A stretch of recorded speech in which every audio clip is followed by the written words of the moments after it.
Nudism, or the constant urge to rip your clothes off and just be free of it all, traces back thousands of years. Ancient Greek athletes competed nude, associating nudity with purity and equality. In ancient Rome, public baths were common, where social classes mingled unclothed. There's been a lot of fun around naked ding-dongs throughout history, and today we're diving deep into the world of nudists, discovering famous figures like Benjamin Franklin, who loved the fresh breeze of summer wind on his naked butt a little too eagerly, and much more fun and crazy information. See if you can reach the end this time, if you know what I mean. Without further ado, in early human tribes, nudism was a natural state driven by necessity and environmental conditions. According to mainstream science, Homo sapiens appeared around 300,000 years ago in Africa, where the tropical climate made clothing unnecessary due to the heat. Archaeological findings, such as cave paintings and artifacts, indicate that clothing was primarily for protection against harsh weather or during tasks like hunting and gathering. Nudism was functional, fostering practical daily survival and allowing greater freedom and movement. Hunter-gatherer societies required extensive physical activity, making unrestricted movement essential. Evidence shows the earliest garments, like loincloths or simple draped clothing, appeared around 70,000 years ago. In early tribes, communal living and environmental adaptation made nudity a non-issue. As early human tribes evolved, nudism remained integral to their daily lives. Migrating to diverse climates influenced clothing development. In warmer regions, minimal clothing sufficed, whereas colder climates required substantial garments. With better tools and new materials, clothing became sophisticated. Animal hides, furs, and plant fibers were crafted into garments for insulation and protection. Social structures and roles within tribes also led to clothing differentiation. For instance, shamans or leaders wore specific items denoting status. The gradual transition from nudism was thus driven by environmental factors and technological advancements in textiles. But after everyone was all clothed up, time passed and some Greek philosophers didn't like it anymore, insisting on not wearing any garments. And thus, the act of public nudity was born. Public nudity dates back to the 8th century BC, especially in athletic competitions like the Olympic Games, where Greek men competed nude to celebrate the human body and honor the gods. The term gymnasium derives from gymnos, meaning naked. These gymnasiums were hubs for physical exercise, socializing, and intellectual discussions. Greek philosophy, notably through Plato and Aristotle, emphasized the importance of a well-balanced body and mind, linking physical training with moral and intellectual growth. Nudism demonstrated physical prowess and virtue, reflecting the Greeks' appreciation of the human form and its capabilities. Nudism in ancient Greece extended beyond athletics into daily life. Young men often trained nude, believing it instilled discipline, focus, and body respect. Essential social hubs embraced nudity, fostering interaction across societal strata and normalizing the practice. On the battlefield, nude warriors depicted in art and armor symbolized heroism, bravery, and the ideal physique. Rituals and ceremonies sometimes featured nudity to emphasize purity and a return to a natural state. Nudism significantly influenced various facets of ancient Greek life. Sculptures and pottery often depicted nude figures, celebrating the human body's aesthetic and physical virtues. Greek mythology and religious tales also featured nude divinities and heroes, further cementing the acceptance and admiration for nudity. In addition, nudism had an especially important spot in the Spartan community. You just know these guys are freakier than usual. Nudism in Sparta was shaped by the rigorous agoge training system. Male Spartans entered this state-sponsored program, which emphasized physical fitness, military skill, and communal living. Nudism was part of this system to toughen boys, promote equality, and eliminate body shame. It was believed to build courage, resilience, and a warrior spirit, essential for the Spartan military ethos. Spartans viewed the body as a natural, functional entity, and nudism reflected their focus on physical excellence. Athletic contests and public exercises were often performed nude, allowing complete mobility and showcasing physical conditioning. These practices highlighted Spartan society's communal nature, where personal privacy was less valued than collective strength and unity. Nudism in Sparta was a practical aspect of their training and cultural ideology, deeply intertwined with their values of austerity, equality, and military readiness. And what's especially intriguing is that the women in Sparta engaged in nudism as well, though less publicly than men. Spartan girls underwent physical training similar to boys, including running, wrestling, and javelin throwing, often with minimal clothing for freedom of movement. Unlike other Greek city-states, Sparta valued women's physical fitness, believing strong women would produce strong children. This led to a relaxed attitude towards nudity during training. Nudism fostered equality and community cohesion. This normalization of the naked form influenced later societies, with Romans adopting Greek nudity customs in their gymnasiums and baths. Nudism in ancient Rome was mostly shaped by cultural, social, and religious influences. Roman baths, like the baths of Caracalla, served as social hubs where nudity was the norm, fostering a communal experience. Roman attitudes towards nudism varied. In the early Republic, public nudity was often disapproved of and linked to lower status or barbarism. This perspective evolved as Rome expanded and integrated diverse cultures. By the imperial period, nudism in certain public and private contexts became more accepted, though it never matched the prevalence seen in Greek society. Ritual nudity in religious ceremonies also existed, but was less common. Roman art and sculpture frequently celebrated the nude human form, indicating a level of comfort with nudity in an idealized sense. However, everyday fashion like the toga favored draped clothing, suggesting public nudity was not widespread despite artistic depictions. Laws on public decency varied across the Republic and Empire. Generally, public nudity outside specific contexts like baths or athletic events could lead to social or legal consequences. Moralists like Cicero warned against excessive nudity as incompatible with Roman virtue and dignity. What's interesting is that male nudity in athletic and bathing contexts was normalized, while female nudity was restricted and often linked to vulnerability or eroticism, being highly limited and scandalous. In religious contexts, nudity could symbolize purity or dedication, but was not widespread. Specific rituals might require partial nudity, but complete nudity was rare. The Vestal Virgins, for example, maintained strict modesty. Thus, religious nudity existed, but was regulated and situational rather than a norm. But the role of nudism in Roman entertainment warrants attention. Gladiatorial games, a staple of Roman public life, featured minimally clothed combatants. Their near-naked bodies symbolized strength and vulnerability. The arena became a space where the boundaries of nudity were both celebrated and tested. Moreover, some private practices involved nudism. Elite Romans might dine in the nude at private banquets, but these events were always held far from the public eye. And that was the Roman society with its naked ding-dong. Usually I would discuss nudism among animals next, but because animals are nude by default, let's discuss clothing among animals instead. Throughout history, animals have utilized natural objects to adapt their appearance. Birds like the bowerbird gather colorful items to decorate nests and attract mates. Similarly, the decorator crab collects seaweed, shells, and other materials to camouflage its shell. Mammals often use environmental elements for temperature regulation. Elephants coat themselves with mud to cool down and protect their skin from the sun and parasites. Beavers build lodges and dams as shelters, indirectly affecting their fur condition.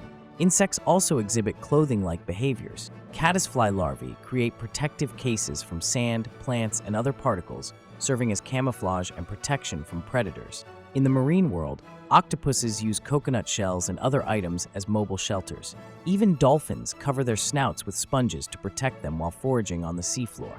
Animals exhibit remarkable ingenuity and adaptation using natural objects. Capuchin monkeys rub plants and insects on their fur for medicinal purposes and insect repellent, showing an understanding of their environment akin to rudimentary clothing. These animal adaptations provide fascinating glimpse into balancing protection, camouflage, and temperature regulation without human-like clothing. And now, moving back to human realm, let's see what the medical and scientific community thinks of nudism. From a physiological standpoint, nudism can influence thermoregulation, the body's ability to maintain core temperature. Clothing adds a layer the body must cool, which can be taxing in hot environments. A 2014 University of Southern California study found that nudity helps maintain stable temperature more efficiently, especially in varying climates. Without clothing restrictions, blood circulation can improve. Tight clothing restricts blood flow and causes discomfort, while nudity enhances circulation and reduces swelling in extremities, as highlighted in medical review. Additionally, many nudists practice barefoot walking, associated with health benefits like improved foot mechanics, balance, and a stronger connection to the earth. known as grounding. The psychological benefits of nudism extend beyond body image improvements. Naturism enhances mental well-being and reduces stress. A 2018 study in the Journal of Happiness Studies reported that participants in nudist activities had significantly lower stress levels and higher overall happiness. This stress reduction is due to the liberating nature of nudism, removing societal pressures related to clothing and appearance. The absence of clothing encourages mindfulness and present-moment awareness, as noted by psychologist Mark Story in his work on nudism and mental health. In addition, the social dynamics of nudism present intriguing scientific observations. Nudist environments foster more egalitarian interactions. Without clothing, traditional socioeconomic markers diminish, paving the way for more genuine relationships. A 2015 study from the University of Central Florida found that people engaged in nudist activities experience less judgment based on appearance and more on actions and personalities. Additionally, nudist communities emphasize sustainability and environmental consciousness. Reduced clothing consumption directly benefits the environment, as the textile industry has a significant carbon footprint. A 2016 review by Environmental Health Perspectives highlighted the environmental benefits of reduced clothing production and laundry. Practicing nudism often involves a simpler lifestyle, reducing consumerism and promoting a more mindful, conscious way of living. And because you all love Japan and their wicked history so much, let's look at how nudism has been approached in ancient and modern Japan. Nudism in ancient Japan, particularly during the Jomon period, spanning from 14,000 to 300 BC, played a significant role in the culture. Archaeological finds, such as the clay figurines known as dogu, often depict nude figures, suggesting that nudity was commonplace and socially acceptable. These early societies lacked the concept of body shame, reflecting a broader animistic belief system where natural elements and human forms were interconnected. The warmer climate of the Jomon period made clothing less essential for survival. Additionally, the societies had yet to develop advanced textile techniques. By the Yayoi period, from 300 BC to 300 AD, influences from mainland Asia began to introduce modesty norms, although nudity remained common in certain contexts. Public baths, which later gained popularity, were one such setting where nudity persisted. Bathing was not merely a hygienic practice, but also a social ritual encompassing all societal classes. The transition to the Kofun period, from 250 to 538 AD, saw the assimilation of more structured social norms and clothing styles influenced by Chinese culture. Despite these changes, the acceptance of communal nudity in baths and rural areas continued well into subsequent periods of Japanese history. During the Nara and Heian periods, nudity was an accepted part of Japanese culture. Buddhism introduced new cultural norms, increasingly shaping attitudes toward nudity. Although Buddhist principles emphasized modesty, communal bathing persisted, reflecting a deep-rooted tradition of sharing unclothed spaces for hygiene and social interaction. Public baths, known as onsen, continued into the Edo period from 1603–1868 AD, during which bathhouses became even more popular, and mixed-gender bathing was common. However, the Meiji Restoration, spanning 1868 to 1912 AD, brought Western influence, dramatically shifting attitudes toward nudity. Western notions of privacy and modesty began to permeate Japanese society, resulting in gender-segregated baths and more conservative dress codes. Despite these changes, the cultural significance of communal bathing remains evident in modern Japan's onsen culture, maintaining a connection to the country's ancient practices of nudity in social and hygienic contexts. But have there been famous figures throughout history that have practiced nudism? Well, of course. And I bet you know every single one of them, you nudist-knowing freak. Okay. First up is Benjamin Franklin, known for his air baths. Benjamin believed nudity promoted health and was a keen lover of nudism. Gandhi, leader of the Indian independence movement, practiced nudism as a form of simplicity and self-purification, aligning with his principle of ahimsa, or non-violence. Stephen Gough, known as the Naked Rambler, walked the length of the UK unclothed to protest societal repression. His actions ignited debates about freedom, societal norms, and the human body. Actor and comedian Russell Brand supports Naturism, viewing it as a way to break free from societal constraints and embrace authenticity. Brand's nudism advocacy aligns with his broader philosophy of personal liberation and spiritual awakening. These advocates underscore nudism's relevance in challenging societal norms, promoting body positivity, and fostering a deeper connection to oneself and nature. Next up, nudism in the depths of the beautiful Africa, where you just know they love walking around topless in the sun. Nudism in Africa has deep historical roots linked to cultural practices and climatic conditions. In many African societies, nudity has been seen as natural and practical, especially in hot climates where minimal clothing is preferred. Groups like the Nuba in Sudan and the Himba in Namibia have historically practiced nudism or semi-nudism as part of their heritage. The Nuba, known for body painting and athletic physiques, often wore minimal clothing in daily life and rituals. Similarly, the Himba, semi-nomadic herders, maintained semi-nudity within their communities, viewing it as normal. With colonialism, European colonizers imposed their norms, equating nudity with primitiveness.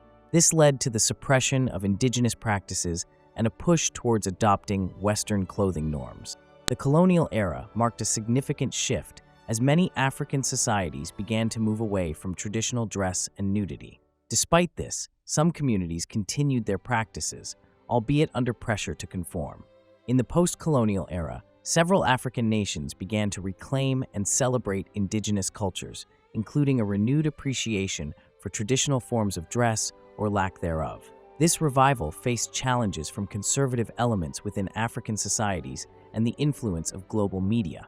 Tourism has played a complex role in the perception of nudism in Africa, leading to the commercialization and exoticization of indigenous practices, sometimes reducing them to mere attractions for foreign visitors. In some African countries, there are designated areas where nudism is encouraged or accommodated, largely driven by tourism. For example, South Africa hosts several naturist resorts and beaches that cater to both locals and tourists. Despite these spaces, nudism remains a sensitive topic, and public nudity outside designated areas can often lead to legal consequences or societal backlash. However, it has also provided a platform for cultural exchange and understanding, allowing tourists to experience and learn about diverse cultural norms.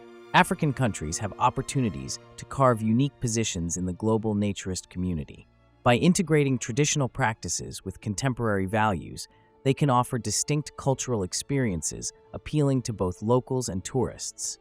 Promoting sustainable and culturally sensitive tourism could preserve indigenous practices while fostering mutual respect and understanding between diverse populations. The challenge is finding a balance that honors the continent's rich cultural heritage while embracing modern perspectives on personal freedom and expression. In modern times, the perception of nudism in Africa varies widely. Urban areas tend to follow global fashion trends and Western norms, while rural and indigenous communities may still honor traditional practices. And now that we've looked around in the African society, let's see what Indians think about nudism. I bet they're all in for it. And nudism, historically rooted in ancient practices, has indeed been present in India. Ancient texts and sculptures show evidence of nudism in the subcontinent centuries ago. Within Jainism, the Digambara sect practices ascetic nudism, believing complete renunciation includes shedding all possessions, including clothing. The Digambaras argue this practice aligns them with the spiritual path of their Tirthankaras, especially Mahavira, a central Jain figure from the 6th century BC. The tradition holds that shedding clothes signifies discarding one's ego and materialistic desires. But nudism in modern India is complex. Public nudity is generally frowned upon and considered taboo due to cultural norms, yet some communities and events challenge these conventions. The Kumbh Mela, a major Hindu festival, features the Naga sadhus, who often appear unclothed as a symbol of renunciation and asceticism. They view nudity as spiritual expression. Despite this, legal restrictions and societal attitudes heavily regulate nudism in contemporary India. Public nudity can lead to legal consequences, reflecting the nuanced balance between traditional practices and modern societal norms. A few private spaces and resorts still cater to naturists, operating discreetly to avoid public scrutiny. Pre-colonial Americas, on the other hand, had entirely different views on nudism. In pre-colonial Americas, nudism was common among many indigenous groups who saw nudity as natural and sometimes spiritual. The Tupi of Brazil typically remained nude due to the tropical climate, engaging in communal activities, religious ceremonies, and daily life without clothing, reflecting their harmony with nature. Indigenous peoples of the southeastern United States, like the Timucua and Natchez, wore minimal clothing such as breechcloths or skirts made from animal hides or plant fibers, influenced by climate and cultural beliefs. The Carib people of the Caribbean islands also embraced nudity, with the warm climate negating the need for clothing. They viewed the human body without shame, associating nudity with rites of passage and spiritual ceremonies. In many of these cultures, body paint and ornaments were more significant than clothing, marking identity, status, and religious symbolism. The Aztecs in Mesoamerica had complex views on nudity. Public nudity was rare and linked to lower status or subservience, but ritualistic nudity was practiced. Religious ceremonies often required shamans or priests to wear minimal clothing or be nude to symbolize purity or divine connection. Similar practices existed among the Mayans, where nudity was part of certain religious rites and ceremonies, also symbolizing humiliation or punishment. In the Andean region, the Inca civilization used clothing to denote social status, with nudity outside specific contexts being rare. However, ceremonial nudity occurred during significant religious festivals or rites of passage. In the Amazon basin, tribes like the Yanomami wore little to no clothing, reflecting their deep connection with nature and the practical considerations of the humid rainforest. For these societies, nudity was normal and didn't carry the connotations it later adopted under European influence. Indigenous groups often linked nudity to their cosmology and understanding of the human body. The Warao people of the Orinoco Delta in present-day Venezuela viewed nudity as natural, especially for children. Adults typically wore loincloths or minimal garments, with nudity more common during water-related activities. Similarly, the Pueblo peoples of the southwestern United States, including the Hopi and Zuni, practiced partial nudity tied to their agricultural lifestyle and environmental needs. Body adornments like feathers, shells, and beads held more significance than clothing. Among the indigenous peoples of the Pacific Northwest coast, such as the Haida and Tlingit, nudity or minimal clothing was common during warmer seasons or practical tasks like fishing. The arrival of European settlers drastically changed indigenous views on nudity. European colonists, arriving from the late 15th century, were initially shocked by the nudity among Native American tribes, especially in warmer regions like the Caribbean, Amazon basin, and parts of the southeastern present-day United States. Nudism was deeply connected to cultural and spiritual beliefs, symbolizing personal freedom and spiritual connectivity with nature. European settlers brought conservative values regarding dress and modesty, which they tried to impose on native populations, rooted in European notions of civility, Christianity, and social order. As colonization progressed, these differing views on nudity led to significant cultural misunderstandings and tensions. European settlers' responses to indigenous nudism ranged from curiosity to condemnation. Spanish and Portuguese colonizers enforced Christian conversion and European dress codes through missions and encomienda systems. Priests viewed indigenous nakedness as sinful. French traders, while imposing dress norms, focused on commerce and alliances with native tribes. English settlers saw nudity as savagery and moral corruption, enforcing stricter clothing norms to civilize native populations. Many Native Americans resisted. Some adapted to gain favor or avoid persecution, while others maintained traditional practices in secret or in less controlled areas. The imposition of European clothing symbolized broader efforts to control and reshape indigenous identities and societies. Some indigenous leaders and communities blended European garments with traditional attire, creating unique cultural expressions. Conversely, some resisted these changes, preserving their cultural identity as an act of defiance. This resistance was stronger in areas with weaker European control or more isolated indigenous societies. European accounts often criticized indigenous preferences for nudity or minimal clothing, reflecting ethnocentric attitudes and revealing more about European biases than indigenous practices. In the context of colonialism, nudism became a subject of study for European anthropologists and chroniclers. Figures like Bartolomé de las Casas documented indigenous lives and customs, including nudist practices. Though often marred by paternalistic tones, these accounts offer valuable insights into pre-colonial indigenous life. Some observers romanticize the noble savage concept, seeing nudity as a sign of purity and simplicity. These views contrasted with dominant European opinions that equated nudity with barbarism and moral deficiency. In some cases, nudism was weaponized in colonial rhetoric to justify civilizing missions and underscore the perceived need for European governance. This narrative bolstered beliefs in European superiority and the supposed backwardness of indigenous cultures. Despite external pressures, many indigenous groups maintained their cultural practices, including nudism, as much as possible. These practices evolved and adapted to changing circumstances, showcasing resilience and agency amid colonial rule. Religion significantly influenced attitudes towards nudism in colonial Americas. European missionaries viewed nudism as incompatible with Christian teachings, linking it to paganism and moral decay. Converting indigenous peoples often involved urging or compelling them to adopt European dress codes. Baptismal ceremonies frequently included clothing gifts, symbolizing new faith and moral rectitude. Enforcing European dress codes aimed to erase indigenous identities and assimilate them into European norms. Religion served as both a spiritual and socio-political tool for controlling native populations. This fundamental clash in worldviews made religious conversion a contentious aspect of colonial encounters. The tension between these conflicting ideologies was a persistent undercurrent during the colonial period. Although European colonization disrupted indigenous cultures, imposing new norms and values, many indigenous practices, including nudism, survived in various forms, often hidden from European view. Cultural blending led to unique hybrid practices incorporating elements from both indigenous and European traditions. And now, let's hop into the world of art, literature, and music in nudism for a second. Let's go cultural, so to say. In ancient Greece, prominent sculptures such as the Discobolus by Myron and Doraphoros by Polykleitos showcased idealized male forms, reflecting societal values and aesthetics. These artistic representations elevated nudity to an iconic status, significantly influencing Western art. Furthermore, nudism was a characteristic feature of Renaissance art, reviving classical ideals of human form and beauty. Artists like Michelangelo and Leonardo da Vinci extensively studied human anatomy, making nudity central to their masterpieces. Michelangelo's David and da Vinci's sketches highlighted the human body's anatomical precision and grace.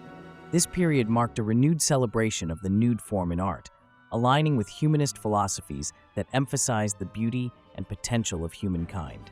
In literature, nudism holds symbolic significance. In ancient myths, nudity often symbolizes vulnerability, purity, or a return to a primordial state. In the biblical story of Adam and Eve, nudity signifies innocence before the fall and shame afterward. In classical literature, nudity among gods and heroes highlights their divine or heroic status.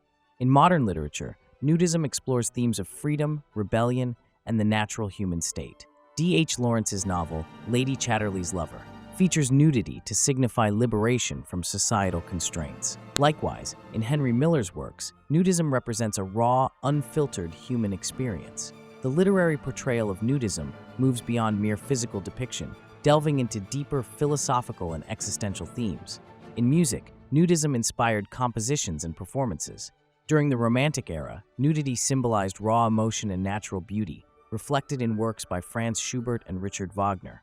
These composers emphasized the transcendence and purity associated with the natural human form, often translated into passionate and emotive musical expressions. In the 20th century, avant-garde artists like John Cage explored unmediated expression, akin to the metaphor of nudism. Cage's experimental approach to music sought to strip away traditional structures, paralleling the concept of nudity as a return to fundamental human states. Modern music videos also sometimes use nudity to depict vulnerability and authenticity, shaping public perception. Artists like Sinead O'Connor and Miley Cyrus have used nudity in their videos to convey raw, emotional narratives, challenging societal norms and prompting discussions on body positivity and artistic freedom. And you know what comes after the music? You guessed it. It's medieval Europe, where the church says what to say and you listen to it, or else you get hanged or burned.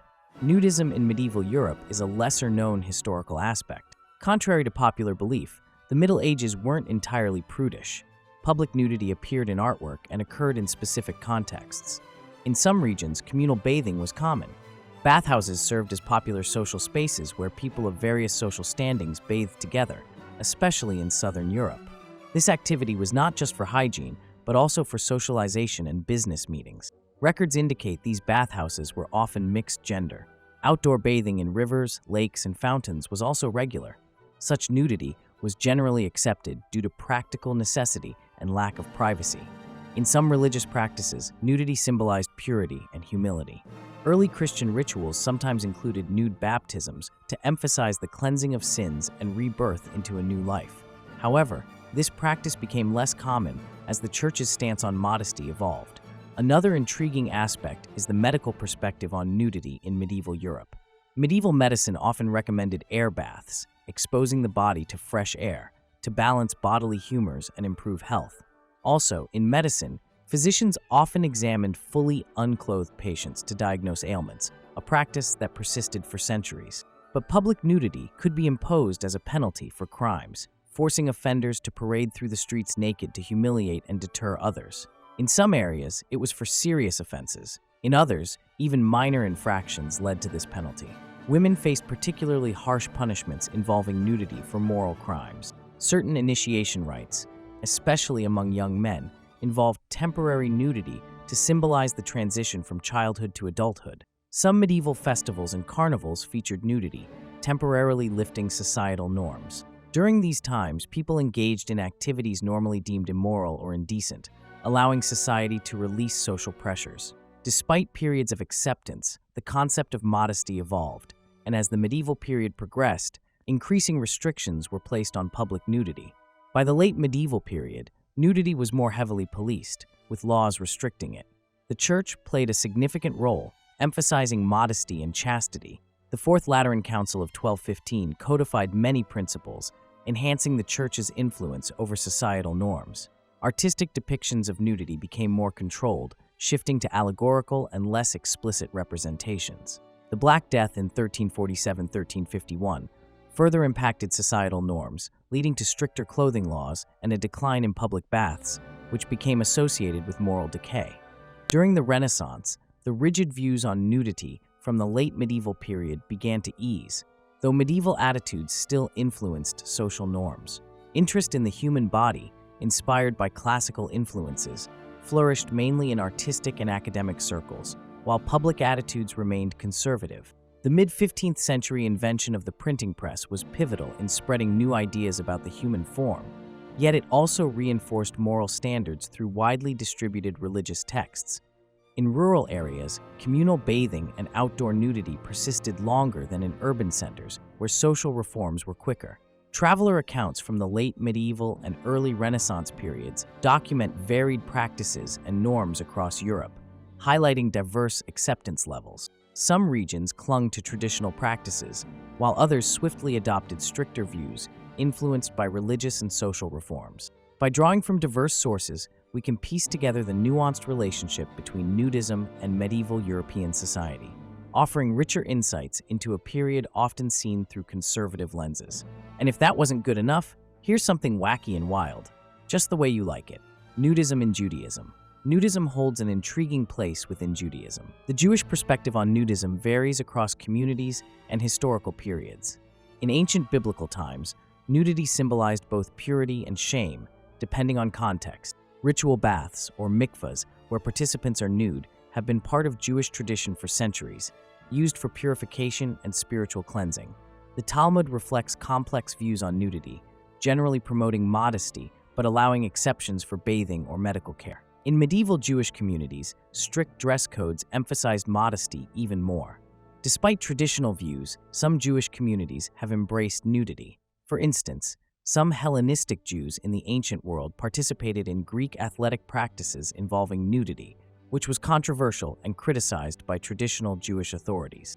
In the 20th and 21st centuries, nudism within Judaism remains contentious. Some modern Jewish movements, especially liberal and progressive ones, are re-examining traditional teachings on the human body and modesty. Jewish naturist groups advocate for a positive view of the body, seeing nudity as a natural state to be embraced rather than shamed. They reference ancient precedents like the mikvah and the Edenic state of Adam and Eve to support their views. Conversely, conservative branches of Judaism, including Orthodox and Haredi sects, adhere strictly to traditional notions of modesty. In these communities, the body is to be covered, and public nudity is seen as inconsistent with Jewish values. Orthodox Jewish law upholds detailed guidelines on dress and gender separation, in both public and private spaces. As Jewish communities grapple with these views, the discourse on nudism highlights the dynamic nature of Judaism. It is a religion that negotiates the balance between innovation and tradition, personal freedom and communal norms. And that's all the time we have, friends. I know it seems like we just suddenly finished, and there's a lot of ground still to cover.